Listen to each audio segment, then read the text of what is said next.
सर्वप्रथम गारपीट 26 तारखेला जी गारपीट झाली, अवकाळी पाऊस जो आपल्या नाशिक जिल्ह्यामध्ये तसाच महाराष्ट्रामध्ये वेगवेगळ्या ठिकाणी जो पडला, त्यात सर्वात जास्त नुकसान जे ते नाशिक जिल्ह्यामध्ये प्रामुख्याने आम्हाला बघायला मिळालं। आज परवा आमदार दिलीप बनकर यांनी मला फोनवर सगळी कल्पना दिली होती। आज त्यांच्यासोबतच संपूर्ण निफाड तालुक्यामध्ये ज्या ज्या ठिकाणी शक्य असेल त्या त्या ठिकाणी आम्ही भेट दिली।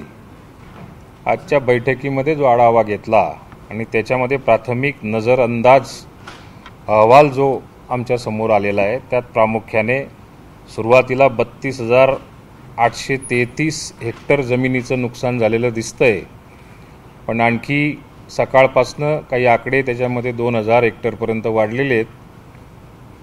आत्ता जिल्हाधिकारी आणि कृषी अधिकारी यांना सूचना दिलेल्या आहेत की अजून पुढच्या शनिवारपर्यंत आपला जरी नजरअंदाज अहवाल 34,000-34,500 हजारापर्यंत आपल्याला दिसत असला तरी प्रामुख्याने आपल्याला अंतिम अहवाल जो आहे तो शनिवारपर्यंत आमच्यापर्यंत सादर केला तर याच्यामध्ये वाढ होऊ शकते।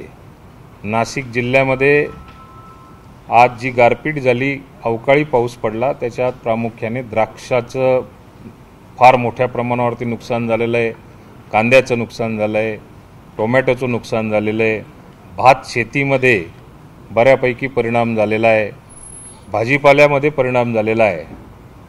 आत्ता शासनाच्या वतीने जिल्हाधिकाऱ्यांच्या मार्गदर्शनाखाली संपूर्ण जिल्ह्यामध्ये पंचनामे सुरू आहेत। पुढच्या 4 दिवसामध्ये हे पंचनामे संपतील आणि एकत्रित त्यांचा अहवाल आयुक्तांच्या शिफारसीने आमच्यापर्यंत पोहोचेल। शेतकऱ्यांची मागणी होती निकष बदलायला पाहिजे, आपल्याला देखील असं वाटतंय का? आणि कुठले निकष असे आहेत की जे आपल्याला वाटतं की ते बदलायला पाहिजे? हे असे बरेचसे निकष आहेत की ट्रिगरच्या बाबतीत असेल, वेळेच्या बाबतीमध्ये असेल, त्याचा कालावधी जो धरला जातो त्या कालावधीच्या बाबतीमध्ये असेल, पीक विमा हा फळबागाकरता जो लावण्यात आलेला आहे त्यासाठी केंद्र सरकारच्या असलेल्या गाईडलाईन आणि राज्य सरकारबरोबर असलेला केंद्र आणि राज्य सरकारबरोबर पीक विमा कंपन्यांचा असलेला करार, याच्यामध्ये आपल्याला शेतकऱ्यांना दिलासा देण्याच्या दृष्टिकोनातून फळ पिकाकरता आपल्याला निकष हे थोडे बदलले पाहिजे। या दृष्टिकोनातून कृषी मंत्री आणि मी या बाबतीत याच्या अगोदरसुद्धा चर्चा झाली। जसं नाशिक जिल्ह्यामध्ये द्राक्षाचं समजा उत्पन्नाला अडचण आली असेल तर जळगाव जिल्ह्यात केळी असेल, विदर्भामध्ये संत्र्याच्या बाबतीत असेल, कोकणामध्ये आंब्याच्या बाबतीत असेल, कुठलंही फळपीक असेल तर त्या फळपिकाकरता थोडेसे निकष बदलण्याची आवश्यकता आहे। येणाऱ्या काळामध्ये राज्याचे मुख्यमंत्री आणि उपमुख्यमंत्री यांच्या समोर हा विषय ठेवला जाईल।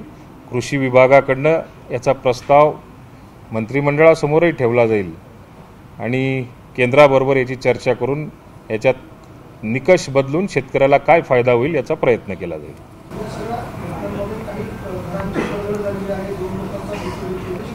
आता या नाशिक जिल्ह्याचा आपण विचार जर का केला तर साधारण 12,000 हेक्टर क्षेत्र जे ते द्राक्षाखाली नुकसानीखाली प्राथमिक अहवालामध्ये आपल्याला निदर्शनात आलेलं आहे। जवळपास 10,000-11,000च्या आसपास क्षेत्र जे ते कांद्यासाठी नुकसानामध्ये आपल्याला प्राथमिक स्वरूपात दिसतंय। जवळपास 70,000 शेतकरी जे आहेत ते 70,000 शेतकरी बाधित झालेल्याचं किंवा त्यांचं नुकसान झालेल्याचं प्राथमिक अहवालामध्ये दिसतंय। याच्यामध्ये 2 लोकांचं जीवितहानीसुद्धा झालेली आहे।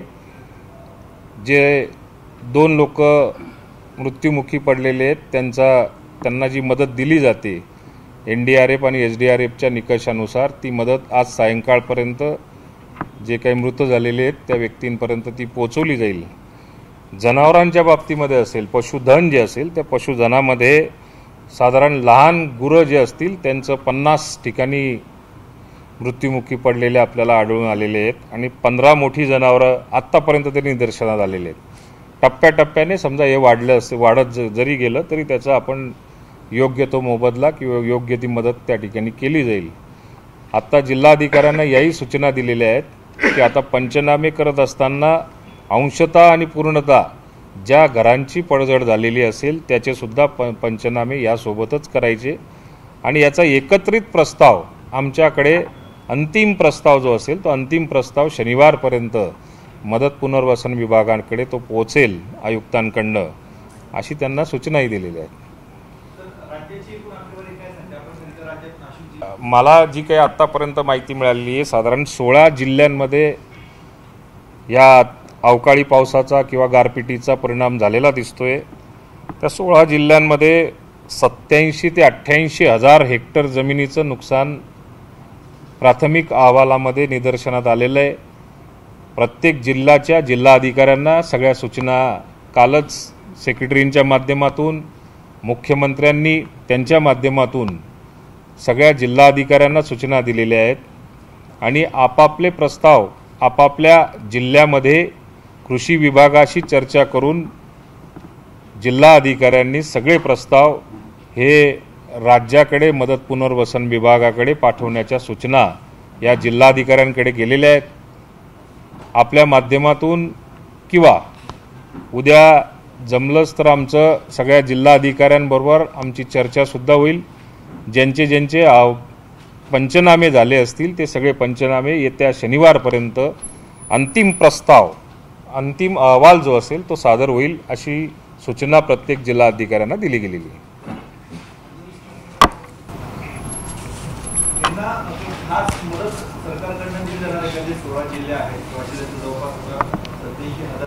हे सरकार प्रामुख्याने शेतकऱ्यांच्या पाठीशी आहे आणि सरकार शेतकऱ्यांच्या पाठीशी असताना मला सांगताना या ठिकाणी आपल्याला अभिमानही वाटतो की मागच्या 4 महिन्यामध्ये 2021 पासून 22 पासून जे प्रलंबित असलेले जे काही अनुदान होतं, जी काही मदतीची रक्कम होती ती आत्ता बऱ्यापैकी अदा झालेली आहे. आत्ताच आमदारांनी आणि खासदारांनी माझ्यासमोर एक चर्चा केली. मगाशी केंद्रीय मंत्री भारतीताईंचाही मला फोन आला, झिरवळ साहेबांचाही काल मला फोन आला होता, काल मला ताईंचाही फोन होता, आमदारांचाही फोन होता. यांनी त्यांच्या जिल्ह्यातले त्यांच्या मतदारसंघातले असलेले प्रलंबित प्रस्ताव आमच्याकडे जर का पेंडिंग राहिलेले असतील तर त्यावर सुद्धा निर्णय लवकरात लवकर होईल. आत्ताच जिल्हाधिकाऱ्यांना त्यासुद्धा सूचना दिलेल्या आहेत. 2020 पासून किंवा 21 पासून तुमचे घरांची पडझड असेल, गुरांचं नुकसान असेल किंवा शेतीतलं झालेलं नुकसान असेल, याचे जे प्रस्ताव आपले प्रलंबित असतील ते प्रस्ताव आमच्याकडे रिसबमिट करा किंवा सबमिट असतील तर त्याची पोच माझ्यापर्यंत जर का पोचली तर त्याचीसुद्धा रक्कम नाशिक जिल्ह्यामध्ये लवकरात लवकर अदा केली जाईल. उद्धव ठाकरेंचं म्हणणं आहे पंतप्रधान आणि राज्याचे मुख्यमंत्री तेलंगणासह इतर राज्यांमध्ये प्रचारासाठी जात आहेत. तिकडे जाता त्यांनी महाराष्ट्रामध्ये आलं. उद्धव ठाकरे साहेबांच्या कार्यकाळामध्ये ते मुख्यमंत्री असताना त्यांनी असे किती दौरे रद्द केलेले आहेत याचा अनुभव आपल्या सगळ्या उभ्या महाराष्ट्राला आहे. मुख्यमंत्री किंवा उपमुख्यमंत्री असले नसले तरीसुद्धा आमच्यावर त्या विभागाची ज्या ज्या व्यक्तींवर, ज्याला पालकमंत्री म्हणून नियुक्त केलं असेल, ज्याला मदत पुनर्वसन विभाग म्हणून माझ्यावर जबाबदारी दिली असेल, तर हे माझंच काम आहे. त्यांच्या सूचना मुख्यमंत्र्यांच्या, उपमुख्यमंत्र्यांच्या, कालच परवाच मला झाल्या उपमुख्यमंत्र्यांचा फोन आला होता. कालच मुख्यमंत्र्यांच्याही सूचना आल्या की ज्या ज्या जिल्ह्यांमध्ये अतिवृष्टी झालेली असेल, अवकाळी पाऊस पडला असेल, त्याचे सगळे ताबडतोब पंचनामे मागवण्याची व्यवस्था करा. म्हणून ते राज्यातल्या किंवा देशातल्या कुठल्याही भागात गेले तरी पंचनामे थांबलेले नाही आहेत.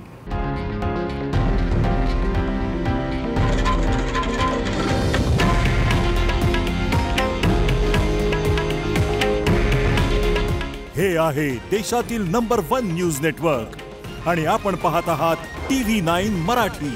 काळजी तुमची, हित महाराष्ट्राचं.